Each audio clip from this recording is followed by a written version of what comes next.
I am Roni Haskell, otherwise known as That SC Real Estate Check. Today I'm joined by our current Town of Summerville Mayor, Russ Touchberry.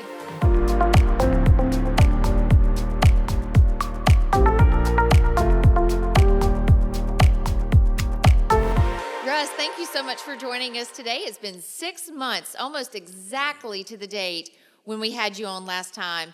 At that time, you were running for the mayor seat. You're in it. You've been in it for 6 months, and we're going to talk about what journey you've been on and what your vision is moving forward. So thank you for being with me today. Thank you so much for having me today. I'm excited to be here again, sharing with you. The way you say that, I feel like, oh, mercy. It's already been over 6 months. It's flown by. Has it? Yeah, absolutely. It's been fun, though. Good. Well, you've still got lots of time ahead. So we're going to talk about what it is that you have visioned for those months ahead. Let's talk about what the challenges have been in the last 6 months, though. Well, you know, it's very interesting. One of the greatest challenges, you were asking me earlier, you know, one of the greatest barriers to success in this seat is, and really the greatest challenge is the fact that things do move a little slower in government, you know, things not because people want it to move slower, but because there are intentional procedures and processes for things to move forward in government to prevent knee-jerk reactions from happening. We've accomplished a great deal in a small period of time, but we have more to do. So what is it that you would say? I'm going to jump right in and start asking you some tough questions, Fire okay? away. That's what we're here for. Yes. When we talked the other day, let me start by saying we both live here in the town of Summerville. Mm-hmm. We run into each other in the coffee shop and various places around town. And so I asked you the other day, though, and you made this very clear even a year ago, that you want to be accessible. You want the community that you're serving you want to be accessible to the people. And so that's why I have you back on today, so that you can have your voice heard, share the insight that we as community residents need to know. So thank you for being willing, first and foremost, to come on to my podcast again. No, thank you for giving me the opportunity to share on this platform, because accessibility is really difficult. It's challenging to make sure that you're available for all of our constituents, which you know we have over 50,000 constituents. We also have a lot of business owners and other community leaders who want some of our time. And being able to manage that time effectively is something I'm still learning. So glad to be able to join you today and share to a larger audience. Good. Well, let's talk about the challenges, because I know you've probably faced them, and I want you to speak very candidly to our viewers. What have been the challenges that maybe some expected and some maybe you didn't expect? Well, time management is certainly one of them. That is an enormous challenge in a place where, as you know, we're a weak mayor form of government, strong council form of government.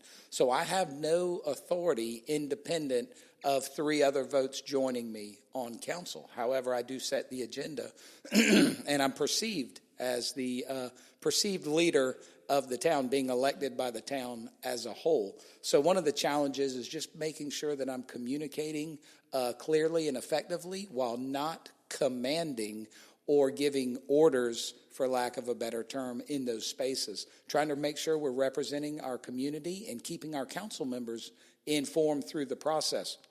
We are very blessed with the council we have. We have an exceptional council. Each one of them genuinely love this community and work hard to serve their citizens and represent their constituents well. We do disagree, and that's okay. I found that this group is extremely respectful when we do disagree. And once the vote is over, we move on and get on to the next business for the town. So I'm blessed to be in a group like this. I think the voters got it right when they put these 7 together. So to bring that up again, there's 7 people that are serving on town council. You were elected by the entire population to serve as mayor. So that seat is just one vote of the larger council vote, right? You are correct. So there's a lot, but there's got to be 4 votes for something to pass. Yes, ma'am. So, all right. So just for those that maybe didn't understand, you are not, it's not a hierarchy, so to speak. Right. You are one of 7 people, and you are all trying to communicate, all trying to vote for the greater good of Summerville. Yes. Do you find that there's a lot of like-minded individuals? And of course, everybody loves this town. Is there a lot of like-minded individuals on this council, though? I believe so. We don't always see things the same way, but our like-mindedness comes in our commitment to serve our community and not serve ourselves personally. That comes through very clearly if you watch any of our council meetings. And I think that's our like-mindedness. We all want what's best for Summerville, not just in the near term, but also for the long term. I think we have a visionary group of council members that are looking forward and not being reactionary, but really trying to focus on where we need to be, what decisions do we need to do to make, what policy we need to develop to get us where we want to go, not just in a couple years, but in 20 years. Yep. That's exciting. So let's start nailing some points about what those goals are. What is that vision, right? So let me ask this, and then I want to dive into more of the kind of your vision plan over the next several years. Like, where do you see Summerville in 20 years? I'm going to get into some of these questions, but what has been the single thing that has moved the needle forward in the last 6 months? You know, last time we talked, we talked about some connectivity, that you really wanted to see some connectivity with sidewalks and trails and such. Maybe that's it. Maybe you're seeing some movement in that. But if that's not it, what is the single thing that you have seen the needle move forward the most in the last 6 months? I really think it's our relationships with our county partners, our regional partners. If there's one thing that we are doing really well is we are communicating with those partners who have the funding to help us work on those challenges like connectivity. We have an active bicycle and pedestrian committee that's been working on isolating a list and prioritizing it for council to start considering and planning. As you know, we don't have a lot of funds for our infrastructure, so we really need to have a strategic plan. We need to prioritize our plan, and then we need to put the money behind it year over year consistently to really get these projects done. But working with our county partners and our state partners, this gives us access to revenue streams that we don't have as a town, and they can help us on our priorities. We have a lot of shared priorities even within the region, and so I'm excited to be working with our partners. I think our collaboration with our county council partners in Berkeley and Dorchester County and our regional partners with the other mayors, that is the best needle mover that I've seen to date. Well, that's good, because as we spoke last time, the town of Summerville actually spans into 3 counties, correct? You are correct. So you've got to have that, it certainly helps things move forward when you have the relationships with the other leaders in the municipalities. I'm glad to hear that that is in a good place. Yes, ma'am. All right, let's talk about vision moving forward. What is that vision, and how is it shared among the other leaders in this town? So I will say, if you were at the Chamber Power Hour in January, right after I got moved in, I made the statement that, this is a weak mayor form of government, and it's never been weaker. And I say that in regards to the fact that I don't want a vision to come from Russ Touchberry for our community.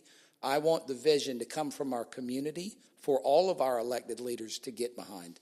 And we are working with the county council.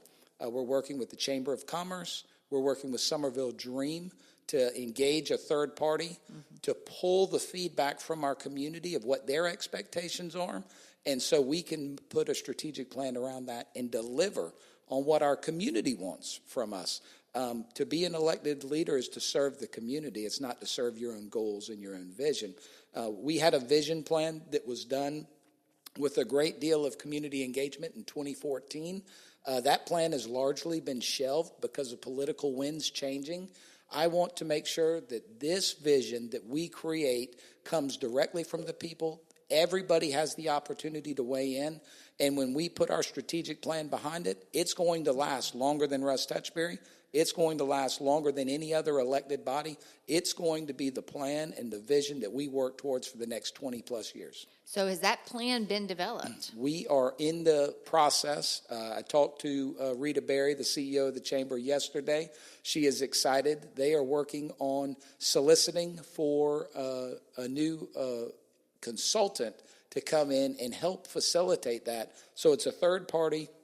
It's not us leading it, but it's a third party to come in and engage our community and develop that plan for us. Not just recreating the wheel, though, picking up all of the plans that have brought public input forward, from comprehensive plans to bicycle plans, pedestrian plans, traffic plans, all of these plans, picking them up, aligning them and integrating them so that we have one comprehensive vision from our community for us to work on as elected leaders. As a community member, I can appreciate that, right? So, and I think that the lack of planning has gotten us to where we are today with the disconnect of even sidewalks, something as simple as that, or the lack of, one thing that you and I talked about previously was overhead power lines and things like, just the streetscape of Summerville has so much potential and yet is, quite frankly, lacking in a lot of ways. And so we can get where we need to be, but there's got to be a plan. Yes. What is the timeline? Have y'all set a deadline for when that vision plan should be developed? I want this vision plan by the end of this year so that our council can work together, develop a strategic plan, and be working on it early next year. Fantastic. Yeah, I'm excited. So I hope in 1 year from today, Russ, when we reconvene this, I look forward to that. We will have a vision plan set in place that we can share with this town. With correct? a strategic plan put behind it so that we can measure how our decisions and how our spending are influencing our ability to get towards that vision. Good. Well, we look forward to hearing what that's going to be. In watching this town and Dream and the Chamber and all of these instrumental parts of our community work cohesively, because I know that Stephen over at the Dream certainly has a vision as well. So bringing everybody together into one space to be able to deliver this and using a third party that probably has a lot of experience will help master that. Let's talk about the Main Street Resiliency Project. Well, you couldn't have tied it in better because you just talked about the look and feel of our town. The Main Street Resiliency Project is a great project to discuss about collaboration and working together, because our state legislative delegation, our county council partners of Dorchester County are all helping us fund this project. We just selected our consultant. It will be on the August agenda for council approval.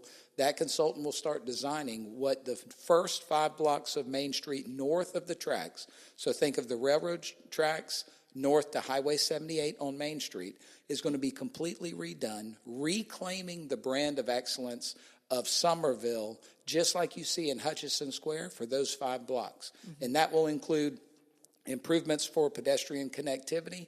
It will include aesthetic landscaping. It will improve by putting the utilities underground, having mast arm signals. The walkability, the look and feel is going to be just like the Hutchison Square area. I am so excited because I believe this creates the environment where, number one, our community members feel safe walking a couple blocks between businesses. They'll feel safe walking from Hutchison Square to Coastal Coffee Roasters, where I see you sometime. Yes. And that makes a better community, a more vibrant community. I'm extremely excited for this process. And because of our Dorchester County Council partners and our state partners, this project will be fully funded. It is not one that's going to go on the shelf like we've had so many times before, where discussions have happened, decades ago and nothing gets done. This is one that's going to move forward and is funded all the way to completion. So it is exciting. It is exciting. Now, talk about how that's going to tie into the Highway 78 corridor that is going to be really the expansion and redevelopment of that 78 as it comes into town as well. We have talked about that with Jason Carraher, who's the Public Works Director for Dorchester County. That project, Highway 78 widening, is being designed currently, and they will have access, our consultant will have access for all of the design drawings to make sure that we tie in cohesively at that intersection. Okay, very good. Well, that's what I wanted to hear because I'm excited about 78 widening. I think I live off of that area, and I know there's a strong need for the expansion and redevelopment of that, tying it into the North Maple, where Nexton Parkway comes into town. All of this is going to play in together, I hope, really well, and alleviate some of the pressure of traffic. It's going to just really strengthen our community in a very positive way. Absolutely. We have a lot of projects in the works concurrently that will complement each other very well when constructed. We all need to be patient, though, because construction is going to be a little painful. It's going to be painful in the meantime. You're right about that. That's and it's right. going to be interesting if it all starts up, kicks in around the same time. So would you say in 5 years, the town of Summerville in that area will be completed? I mean, should we as a community expect it in 5 years or 10 years down the road? I would say 5 years down the road for this immediate corridor. Okay. But as you look around town, all of the other sales tax projects will be designed, permitted, and probably getting close to construction within 5 years. So we're going to have a lot of relief being implemented all at once. I like hearing about progress, but I like a timeline so that we can all look forward to it. The new administrator, Scott Sclayton, let's talk about him. We are excited to have him. Our former administrator, Lisa Wallace, is retiring. Her contract is actually already over, but she agreed to stay on a little bit longer to make sure the transition with our new administrator goes well. We were blessed to have Lisa with this town for over 20 years. She worked under 5 mayors in the town of Summerville, which is pretty impressive. And she leaves a legacy for us to build from. Scott Slatton has a diverse background. He worked in Washington, D.C. He's very familiar with policy, having lobbied for the Municipal Association. Mm-hmm. He worked also as a field operations officer, I believe they called him, in the Municipal Association, helping communities with their biggest challenges. He knows the people. He knows the tools that we need to help Summerville move the needle. You mentioned moving the needle. Mm-hmm. He knows the people and the tools that can help us move the needle most effectively in multiple areas. One of the unique things about him is he's also a firefighter. And when I think about people who were public servants, mm-hmm. Fire and rescue and police are some of those folks who, put their lives on the line for their neighbors. Nothing's greater than that. So he's got a servant's heart. I'm really excited for his energy, his perspective, and really it's a fresh perspective because he's not from this community specifically. He is from South Carolina, but he brings a fresh perspective, a lot of tools, and a lot of relationships that I think is going to take us forward as a town. So for anybody that doesn't understand what the role of an administrator does, in a nutshell, explain what he does for this town. Excellent question. And I should have probably started there, but because we are a weak mayor, strong council form of government, we have 7 people who are in charge of this town. Well, we select the town administrator to basically run the town, all of the day-to-day operations of the town. That includes police and fire, public safety, public works. Everything runs through the administrator except for a few positions like our attorney and our judge. Everything else is running through our administrator. And I will tell you, that's a huge responsibility because we have a big organization and we have a lot of community members to serve. But day in and day out, Scott's responsibility is to operate the town, while council's responsibility is to oversee the operation and provide the policy and the funding for it. So one thing that you and I spoke on a year ago was running the town finances in a responsible manner, making sure that that the budget is audited on a regular basis. Is that part of Scott's responsibility? He is. He will oversee the finance department in that regard. You would be happy to know that over the last year, we have made significant strides. I have to give my hats off to Lisa, our administrator, and Rhonda, our finance director. We are up to date on our audits. We've been given notice where we were previously put on notice of a bond rating that would go down. We have been confirmed and certified that we will not lose our bond rating. The finances are in exceptional shape. We just had a meeting yesterday where reassessment was going over. We are in the right spot for future planning. We also, as our council is relatively new, several council members, we had a mid-year budget retreat this year for the first time, which was a special meeting for us to go over where we were halfway through the budget. We understand and know what revenues are coming in, what our spending is, better than we have since I've been on council. So I'm really excited. We have a balanced budget that was approved in June, balanced budget, which is great. No millage increase, and we had the most money set aside for pedestrian connectivity projects that we ever have.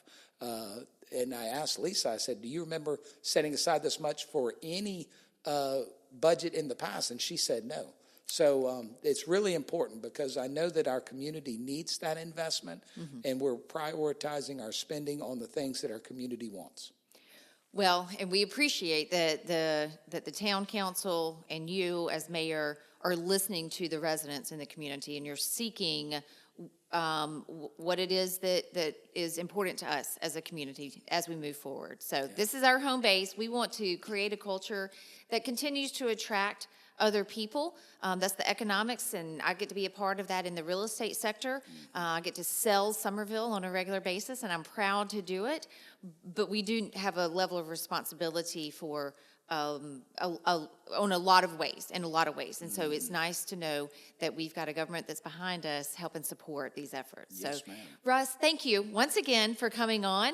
And I Absolutely. appreciate your time and your energy and your vision and really your willingness to serve our community. So as a whole, just thank you. And hopefully that people have learned something new. And if they have questions, how would they reach you? They can reach me on my email, rtouchberry@summervillesc.gov, or call me on my cell phone, 843-693-8707. I still have that posted on the website.